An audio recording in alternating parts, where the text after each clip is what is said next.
আসসালামু আলাইকুম। ওবায়দুল কাদের সহ অনেকেই বলতেন বিএনপির নেতাদেরকে তারা হতাশা পার্টি। গত 2-3 দিন আগে বর্তমান সরকারের সাথে তারা আলোচনায় বসে আলোচনা থেকে বেরিয়ে এসে আবারও সেই হতাশা প্রকাশ করলেন। তার মানে কি আমরা ধরে নেব বিএনপি হতাশা পার্টি? তারা কি কখনোই আশান্বিত হতে পারবেন না?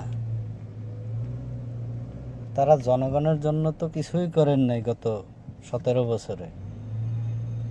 কত কিছুর দাম বাড়ছে, রাস্তায় নামে নাই, শুধু পার্টি অফিসের সামনে আসছে, 5-10 জন নেতা কথা বলছে, ডিবিতে ধরে নিয়ে গেছে, এই আর কি বড় কর্মসূচি দিছে 2-3টা, কিন্তু তারা ফলপ্রসূ হতে পারেনি।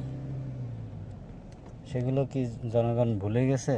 তারা এখনো জনগণের কাতারে, জনগণের সাথে মিশতে পারেনি কেন?